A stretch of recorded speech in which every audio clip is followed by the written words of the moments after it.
Hey everybody, Andrew here with some unfortunate news. As you guessed from the title, The House That Happens is going to be on hiatus indefinitely. I'm sorry for everyone that just discovered us from the Heated Rivalry video, but I'll post my YouTube channel down below, which I'm going to rebrand. I'm going to be focusing on a mix of commentary, documentary style videos, not just sports, but also movies, TV, pop culture, music, video games, whatever my eyes and ears catch on to. So I'm very excited about that. I have something very big that's sports related that's in the works that I'm hoping to have out in a few months. And I have something really big that I'm slowly working on that's not sports related, but I'm also very excited about. And you will hear about that as well. And I'm going to be doing some smaller things in between. So it should be a lot of fun. This was basically my decision to put the show on hiatus. The commute, planning time, all this was kind of starting to add up. It was basically like a second job for me. I just needed a little bit of a break from this, some time to just refresh. It's nothing personal with Cruz. He was actually very understanding of the whole situation when I pitched it to him. We're still in very much close contact. He has his own thing in the works. I will post that all over our channels once that comes to fruition. But yeah, 4-year run. We did the show for almost 4 years now. Kind of crazy.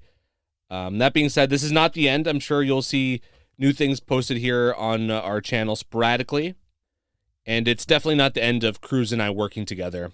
I don't know if I ever mentioned the story of how the show started on the show. So this seems like as good of a time as ever to talk about that. But I was in radio broadcasting with Humber. I graduated right when COVID started, so that closed a bunch of doors, unfortunately. I had a job lined up right out of school, was close to home, was actually a perfect scenario, but then that all went away very quickly. So I wasn't in a good place personally, but I got the call back to work for Humber for a women's national soccer championship because Seneca was supposed to host. They backed out. Humber was the school that kind of took over. And my boss wanted me and my former broadcasting partner back, and that ended up leading to me coming back on basically full-time as a Humber broadcaster. So they brought me back for the men's basketball national championships. That was in the late winter, early spring. It was a great tournament. That's actually one of my finest, most memorable moments at Humber, just watching that tournament. Humber won the championship.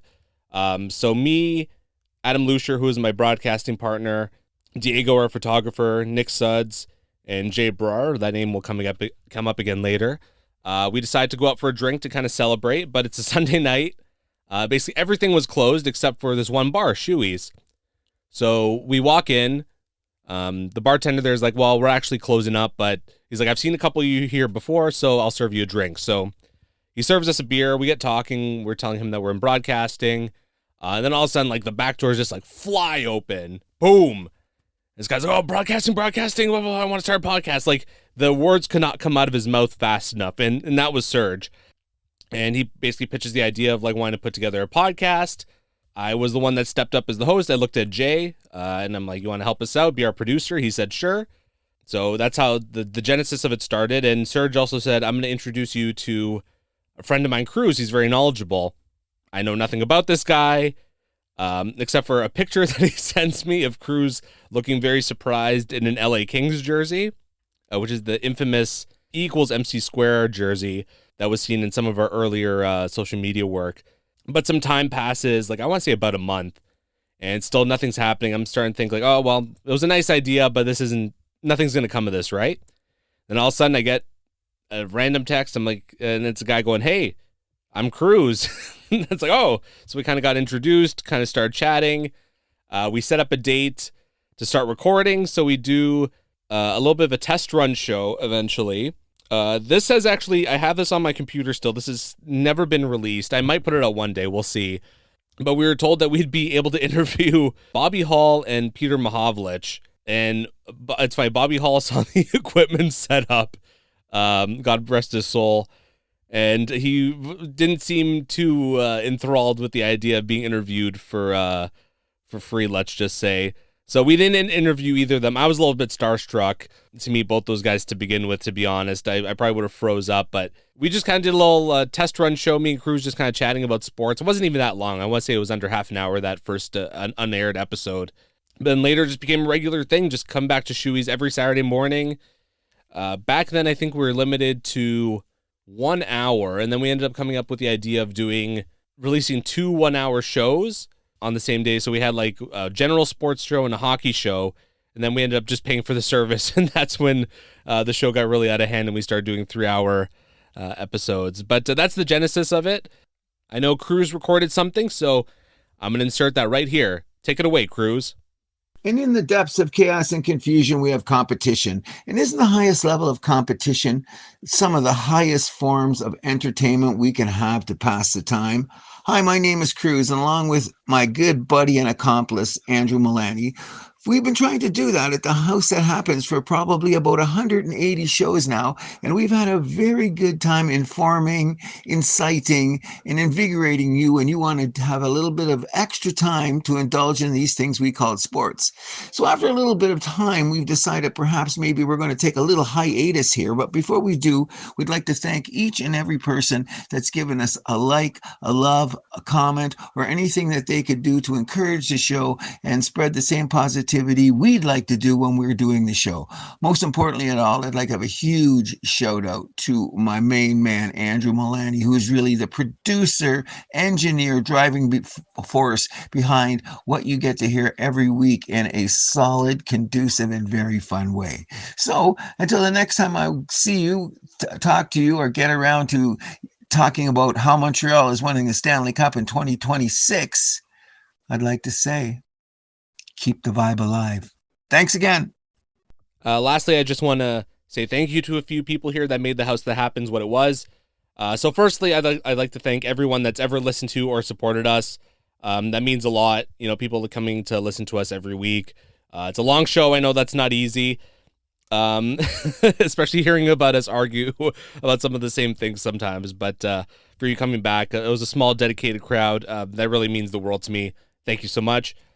Steven, my brother, he was the guest that came on the most often on the show. Also, the Trivia Master did trivia for, I feel like over a year. Steven, thank you so much. Doing all that for nothing, not getting paid, just on a volunteer basis. Thank you so much. My good friend, Marco Giovanetti, came on to be our F1 correspondent, made a bunch of great appearances, always added a little bit of color to the show that was definitely needed, and was a nice little change of pace to the me and Cruz formula, so thank you to Marco. Another one of my good friends, Stefan Morone, thank you so much, was a fantasy football expert there for a little bit, had some great insight and really made things a lot of fun. We had some good banter with him. Zach Benoit, my colleague at Humber, came on for a couple episodes, was always fun to chat with, thank you. Peter is from one of our most memorable episodes. For a while was our most downloaded episode, him and Cruz kind of going at it. Thank you for him for coming on. We never got to have him back on the show, unfortunately. Hopefully we can maybe do that one day. Andrew B.O.H. Freeman came on for a baseball show one time, was fantastic. Thank you so much.